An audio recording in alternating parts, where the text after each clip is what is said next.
tiene una historia, tiene una trayectoria de defensa de los derechos humanos impresionante. Desde muy joven participó en las luchas sociales en contra de las dictaduras, por el retorno a la democracia. En estas luchas sociales lo conocíamos como el Lobito. Realmente se destacó siempre, un abogado de primera. Llegó a ser presidente de la Asamblea Permanente de Derechos Humanos, esta organización tan importante creada, por ejemplo, por el padre Julio Tumiri, en el que también participó Luis Espinal Camps, y él llegó a ser presidente de la Asamblea Permanente de Derechos Humanos. Y luego, después de Ana María Romero de Campero, fue digamos, un destacadísimo defensor del pueblo. Nunca dejó la cátedra, siempre tenía estas responsabilidades institucionales, pero nunca dejó de enseñar en la Universidad Mayor de San Andrés en las carreras de Derechos, de Ciencias Políticas y de Comunicación.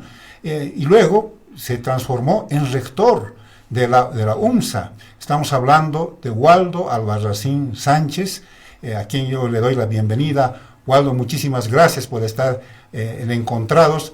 Y caramba, me extraña verte sin el clásico bigote que siempre te ha caracterizado y por el que te decíamos Lobito. Así que, caramba, realmente es un gusto verte a través de la pantalla. Y mi primera consulta es, ¿cómo estás viendo todo este panorama político, sobre todo poniéndole el acento al tema del oficialismo? ¿Tú crees que en algún momento Evo Morales, Luis Arce, Andrónico Rodríguez se van a reunir, se van a volver a unificar? ¿O tú crees que eso ya es historia y la hegemonía del MAS también ha dejado de existir? Muy buenas tardes, Cacho, a ti, a tu compañera de oficio, de esa noble profesión que es el periodismo, la comunicación social. Un saludo a todos los quienes trabajan en este programa Encontrados. Y un abrazo a ustedes. Y ya respondiendo a tu pregunta, estamos atravesando una coyuntura, yo la llamaría histórica, porque es un momento de decisiones trascendentales que van a influir en el futuro del país y particularmente en el bienestar o malestar de nuestras nuevas generaciones. Y de lo que hagan o dejen de hacer los protagonistas políticos depende mucho.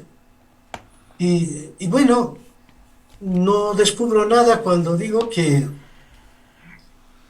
estamos viviendo bajo una dictadura, porque la configuración del gobierno, si bien muestra una etiqueta de un régimen constitucional, pero la actitud de este gobierno y el antecesor Evo Morales, la forma de gobernar, de administrar el Estado, de administrar la cosa pública, no solo fue autoritaria, no solo fue antidemocrática, es antidemocrática y violatoria de derechos humanos, sino también es delictiva.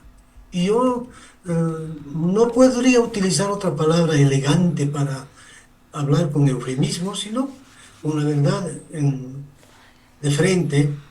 Y digo delictiva porque, para empezar, desde la llegada de Evo Morales al poder, el narcotráfico ha tomado una posesión y se pasea como Pedro por su casa por las instancias de poder. No te olvides que hasta los hijos de Chapo Guzmán, del Chapo Guzmán mexicano, sí, tenían credenciales para entrar al Congreso. Es decir, y bueno, todo ese lapso de tiempo que se han preparado pistas, se han allanado las rutas del narcotráfico de la manera más amplia.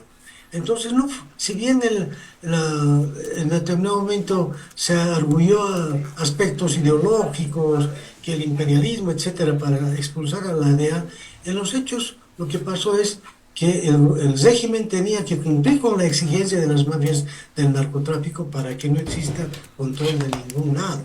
Y bueno, cuando surge la pelea entre ambos, porque eso es lo que ahí apunta tu pregunta, cuando surge la pelea entre los sectores de Evo Morales y el señor Luis Arce, si se percatan los oyentes, no hemos escuchado hasta ahora una sola razón para esa confrontación que signifique diferencias de pensamiento, diferencias ideológicas, de interpretación de la realidad política, etcétera, ¿no?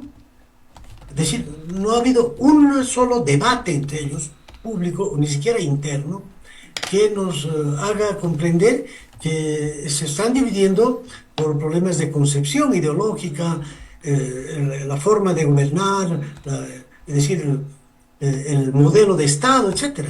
Porque en la historia política boliviana sí han existido divisiones. El propio Partido Comunista se dividió entre los chinos y los prosoviéticos, etcétera. El MIR se ha dividido en tres, incluso. En estos y otros casos, lo que ha acontecido siempre es diferencias de interpretación de la realidad nacional, ideológicas, etcétera. Pero en el MAS no. Lo que ellos se disputan hoy día es el copamiento de los espacios de poder, y por eso su confrontación, como no es ideológica, es física, es a través de los golpes, todos los eventos a silletazo limpio, se acusan de narcos a ambos lados, es decir, provocan suicidios, ¿no? O suicidan a sus adversarios. Y en fin, hay una serie de inconductas de ambos lados, y es ahí donde se concentra su confrontación. No tiene nada de debate ideológico. Y obviamente, Waldo, ellos han educado. Waldo, ahí te quiero hacer una consulta. Evo Morales, Luis Arce y eventualmente Andrónico Rodríguez están cortados por la misma tijera en esto de la violación a los derechos humanos, en esto de recortar las libertades colectivas? Absolutamente, están cortados por la misma tijera, moldeados, tienen la misma escuela, pero no solo ellos como líderes, sino su militancia. Su militancia está educada no para el debate, está educada para insultar, para pelear, y ahora se pelean también entre ellos, y las cámaras lo demuestran, porque son peleas públicas, insultos, etcétera. Y a mí me dolió mucho escuchar, por ejemplo, a un diputado afín a Evo Morales, este señor Héctor Arce, que cuando se dirigía a una hermana campesina, Toribia Lero, pero la denostaba públicamente, la humillaba, la puso por los suelos. De modo, y esto es público, no me estoy inventando, ¿qué vas a vos? ¿Quieres ser presidenta? No tienes pinta, no tienes formación, eres lo peor, etc. Le digo de todo. Esa es, en la expresión de este individuo, Héctor Arce, diputado afín a Evo, ahí se muestra el rostro completo, pero no solo de los evistas, sino de estos tres sectores. Así se han formado en la escuela, reitero, de la corrupción, de la violencia. No tienen ellos adversarios políticos, ellos tienen enemigos. Y claro, se pelean entre ellos, pero también despliegan contra, en este caso, la oposición, todo ese su arsenal de insultos, de odio, en fin. En consecuencia, menos mal que el ciclo, ya ni siquiera ideológico, el ciclo político del MAS en sus vertientes diversas, 3 o 2, ¿no?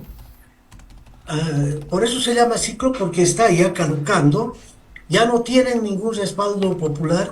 Les aseguro que así vayan las tres tendencias juntas, no pasarían ni siquiera el 20%, pero hay algo que sí tienen a su favor. No es algo bueno, es algo malo, pero lo tienen a su favor, que ejercen el control absoluto del Estado.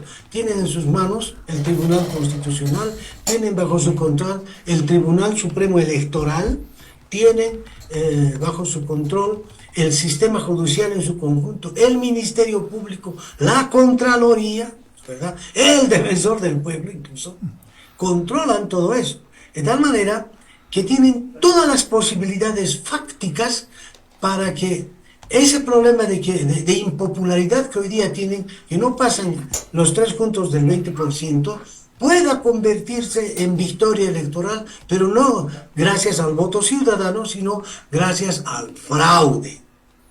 Y ¿Tú crees, Waldo, entonces que sí hay posibilidades enormes de otro proceso fraudulento el 17 de agosto?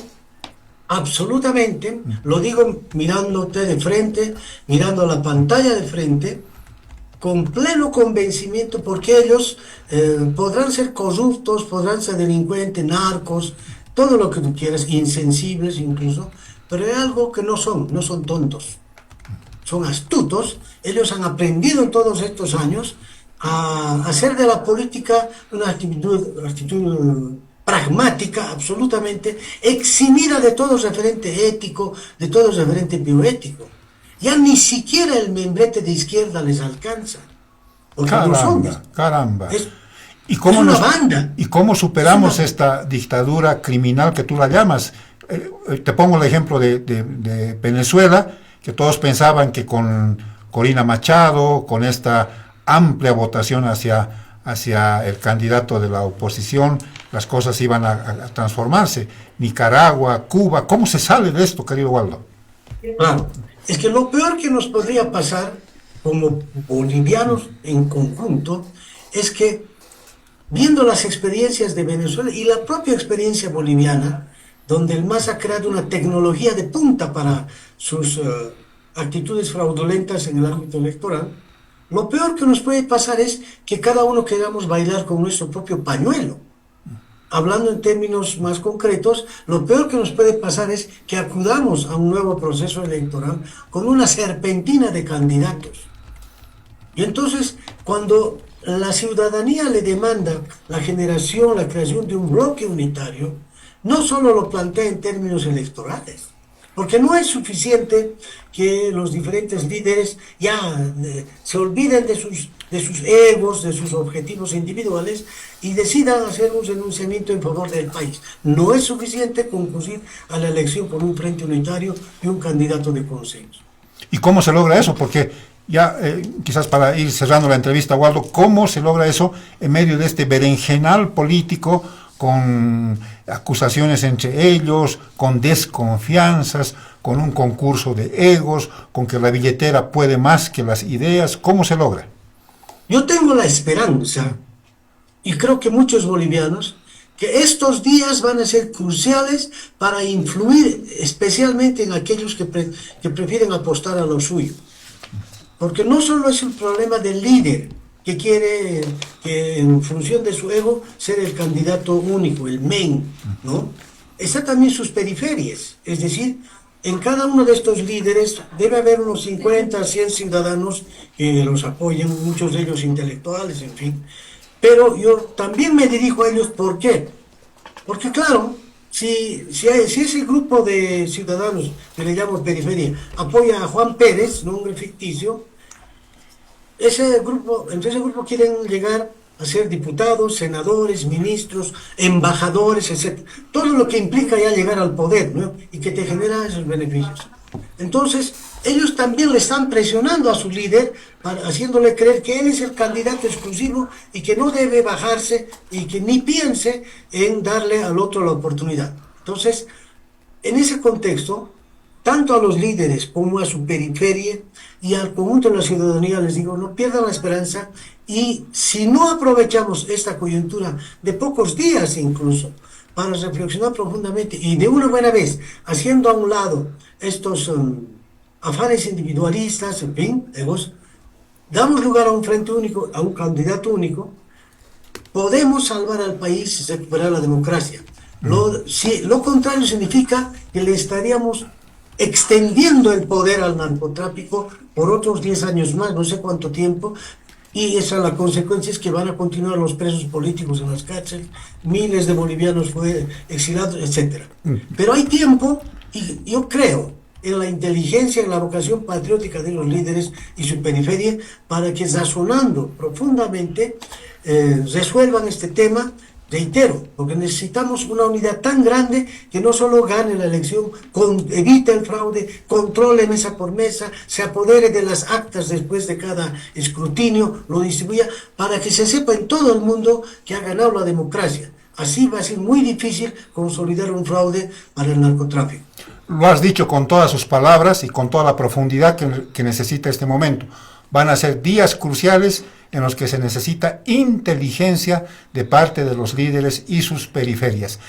Waldo, te agradezco muchísimo por estas reflexiones, por esta orientación. Vamos a estar contigo permanentemente porque son días cruciales, tú las has dicho, y es bueno conocer tu criterio respecto de la política en nuestro país. Muchísimas gracias y vamos a estar en permanentemente contacto. Gracias, Cacho. Un abrazo para ti y para toda la audiencia. Gracias por la entrevista. Amigas y amigos, hemos escuchado y hemos visto a Waldo Albarracín Sánchez, un gran defensor de los derechos humanos, se ha caracterizado por eso en toda su vida, en toda su trayectoria, además de rector de la universidad. Él se suma allá voces que están diciendo y están formando un coro nacional, ¿no? Dicen que tienen que salir con la unidad. Pero bueno, de esto vamos a hablar al volver de la pausa. Vámonos, que tenemos más. La revista informativa Encontrar